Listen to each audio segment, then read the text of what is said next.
अस्सलाम वालेकुम। आप देख रहे हैं आलिम साहब भोपाली। आज वीडियो का मौजू है दिल से मुतालिक, ब्लड प्रेशर लो या हाई से मुतालिक। आइए समझते हैं ब्लड प्रेशर हाई या लो क्यों होता है और इसमें कौन सी दवा इस्तेमाल करनी चाहिए। सबसे पहले समझते हैं दिल को।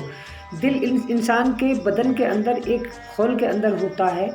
दिल तकरीबन उसकी लंबाई जो होती है दिल की 5 इंच होती है, चौड़ाई 3.5 इंच होती है और मोटाई 2.5 इंच होती है। मर्दों में उसका वज़न तकरीबन 300 ग्राम होता है, औरतों में तकरीबन 250 ग्राम होता है। इससे कम और ज़्यादा भी हो सकता है। दिल सीने के अंदर तिरछे तौर पर वाक़ होता है। उसका चौड़ा सिरा ऊपर की साइड होता है और पतला सिरा नीचे की जानिब होता है। दिल के 2 हिस्से होते हैं, एक दायां दूसरा बायां, और दोनों हिस्से एक दीवार के ज़रिए से अलहदा हुए रहते हैं। हर एक हिस्से में 2 खाने होते हैं। दाएं तरफ के दोनों खानों में कालेपन पे खून होता है और बाएं तरफ के दोनों खानों में सुर्ख खून होता है। दिल का काम क्या है ये समझते हैं। दिल का काम ये है, वो सिकुड़कर खून को नसों में धकेलता है, यानी पूरे बदन के अंदर भेजता है, जिससे वो बदन के हर हिस्से में खून पहुंचता है। जब दाएं खाने फैलते हैं तो बदन का यानी स्याही माइल यानी कालापन जो खून होता है वो उसमें आता है और यहाँ से दूसरे खाने में होकर फेफड़ों तक जाता है और फेफड़े उसको साफ कर फिर बाएं खाने में उसको वापस भेजते हैं। यहाँ से दिल उसको उस साफ खून को सुरयान आजम के ज़रिए तमाम बदन के अंदर भेजता है और आधे घंटे में दिल इतना खून अपने बदन को सप्लाई करता है जितना कि पूरे बदन के अंदर वज़न होता है, उससे भी ज़्यादा। और दिल की जो आवाज़ आती है, धक धक की जो आवाज़ आती है दिल की, वो उसके नोक के सीने की दीवार पर लगने की वजह से पैदा होती है। इंसान का दिल 1 मिनट के अंदर तकरीबन 70 से 75 बार हरकत करता है, यानी धड़कता है।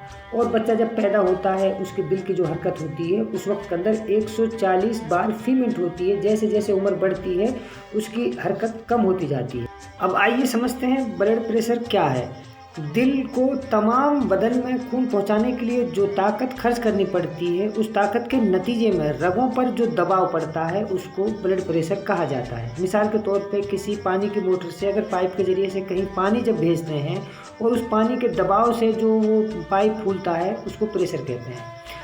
तो दिल फैलकर खून को अपने अंदर दाखिल करता है तो ऐसी हालत को डायस्टोलिक प्रेशर कहा जाता है। ये आम तौर से 70 से 90 दर्जे तक होता है। और जब दिल खून को तमाम बदन में गर्दिश के लिए अपने अंदर से खारिज करता है तो ऐसी हालत को सिस्टोलिक प्रेशर कहते हैं। ये उम्मूमन 110 से 130 तक होता है। 40 साल की उम्र के तंदुरुस्त आदमी का ब्लड प्रेशर औसतन 80 से 120 होता है। और खून के दबाव की ज्यादती को मालूम करने की आसान तरकीब ये है कि मरीज की आधी उम्र को 100 में जोड़ दिया जाए तो ये नॉर्मल ब्लड प्रेशर होता है।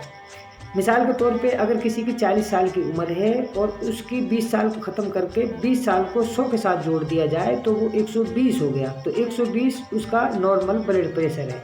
अगर उससे ज़्यादा रहता है तो उसको फिर हाई ब्लड प्रेशर माना जाएगा। वक्ती तौर पे कभी कभी क्या होता है कि ये ब्लड प्रेशर ऑटोमेटिक भी हाई हो जाता है। जैसे कभी कोई बंदा मेहनत का काम कर रहा है, बहुत मेहनत और मुशक्क़त, और या उसको गुस्सा बहुत ज़्यादा आ गया, या आर्जी तौर पे कोई अचानक कोई ऐसी मेहनत या किसी परेशानी में वो हैजान में मुब्तला हो गया, तो उस वक्त के अंदर भी जो है उसका ब्लड प्रेशर बढ़ सकता है। तो ऐसे को मर्ज के अंदर शुमार नहीं करना चाहिए। अगर मुस्तकिल हाई ब्लड प्रेशर यानी 120 से ऊपर रहता है तो उसको मर्ज में शुमार किया जाता है।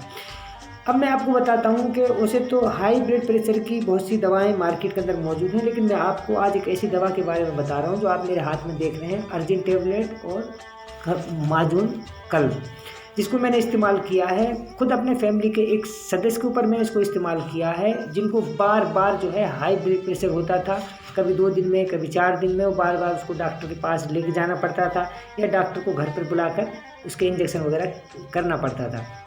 लेकिन जब से मैंने ये इस्तेमाल की है, रब का करम है कि रब ने वो तकलीफ़ ही को ख़त्म कर दिया। तो आमतौर से जब हाई ब्लड प्रेशर होता है, हाई के अंदर सर के अंदर बहुत ज़्यादा दर्द होता है, उल्टियाँ आती हैं और बहुत ज़्यादा बेचैनी होती है। आमतौर से उन हजरात को जिनको हाई ब्लड प्रेशर होता है उनको नमक, अंडा, गोश्त, घी, मिठाई, शराब और जो रोगनी चीज़ें हैं उनका इस्तेमाल नहीं करना चाहिए। उसके बरअक्स अगर जिनको लो ब्लड प्रेशर होता है قلب کا یعنی دل کا جو ہوتا ہے نارمل حالت سے کم ہو جاتا ہے، عموماً 100 ملی میٹر سے کم ہو جاتا ہے۔ ایسی حالت مستقل اگر رہے تو اس کو لو بلڈ پریشر کہتے ہیں۔ یہ عام طور سے خون کے اخراج کی وجہ سے یا ویکنیس کی وجہ سے یا کمزوری کی وجہ سے ہو سکتا ہے۔ مثال کے طور پہ کسی کی ناک سے خون بہہ گیا بہت زیادہ، اس کی وجہ سے بھی لو بلڈ پریشر ہو سکتا ہے، یا کسی عورت کو جو ہے مہینہ بہت زیادہ آ رہا ہے اس کی وجہ سے بھی اس کو لو بلڈ پریشر ہو سکتا ہے، یا گھاؤ کی وجہ سے کہیں سے خون زیادہ نکل گیا اس کی وجہ سے بھی لو بلڈ پریشر ہو سکتا ہے۔ لوگوں کے اندر عام طور سے یہ معاملات دیکھے جاتے ہیں، جیسے سر کے اندر چکر آتا ہے، آنکھوں کے آگے اندھیرا ہو جاتا ہے، کام کاج میں آدمی جلدی تھک جاتا ہے اور ویکنیس سی محسوس ہوتی ہے، نیند بہت زیادہ آتی ہیں۔ تو ایسے حالات میں اگر بندہ کھان پان کا صحیح خیال رکھے اور وہ چیزیں کھائے جس سے جو ہے ویکنیس ختم ہوئے تو یہ بہت جلدی نارمل ہو سکتی ہے۔ پھر بھی میں آپ کو بتا رہا ہوں کہ ایک مرتبہ جن حضرات کو ہائی یا بی پی لو ہوتا ہے، بہت زیادہ ہائی ہوتا ہے یا لو ہوتا ہے اور بہت زیادہ پریشان ہے، سچ میں یہ دوا ایک ایسی ہے، میں نے خود اس کو اپنے ایک فیملی کے فرد پر آزمایا ہے، زبردست نتائج آئے ہیں۔ میں بہت زیادہ پریشان تھا اور شرط یہ ہے کہ اس کو آپ کو لگ بھگ 1.25 مہینہ لینا پڑتا ہے۔ اس میں میرا آپ ہاتھ میں جو دیکھ رہے ہیں ارجن ٹیبلیٹ جو الارسن کمپنی کی ہے، ایک آیوروید دوا ہے، اس کے بعد معجون قلب، یہ ایک یونانی صدر کمپنی کی ہے۔ اگر معجون قلب آپ کو نہ ملے تو خمیرہ نقرہ لے سکتے ہیں، اگر خمیرہ نقرہ نہ ملے تو خمیرہ حکیم ارشد والا لے سکتے ہیں۔ اب ان کا استعمال کیسے کرنا آپ کو جن کو بہت زیادہ پریشانی ہے، ارجن ٹیبلیٹ میں سے 2 صبح گرم پانی کے ساتھ، 2 دوپہر کو گرم پانی کے ساتھ، 2 شام کو گرم پانی کے ساتھ ٹیبلیٹ لینا ہے اور 1 چمچ معجون قلب میں سے صبح شام لینا ہے۔ آپ دیکھو گے کہ 8-10 دن کے اندر آپ کا بی پی بالکل نارمل آ جائے گا، کتنا بھی ہائی رہتا ہو، کتنا بھی کچھ رہتا ہو۔ اور تھوڑا پرہیز کا بھی خاص خیال رکھیں، یہ بی پی کے لیے بہت زبردست ہے۔ میں نے آزمایا تبھی میں آپ حضرات کے سامنے اس کو پیش کیا ہے، اور میں چاہتا ہوں جن حضرات کو بی پی کی شکایت ہے یہ میرا ویڈیو ان تک بھی پہنچایا جائے تاکہ ان لوگوں کو بھی بی پی سے چھٹکارا ملے۔ اس کے بعد اگر کوئی بات سمجھ میں نہیں آتی آپ مجھ سے کال کر کے اس کے بارے میں جانکاری لے سکتے ہیں۔ اللہ حافظ، فی امان اللہ۔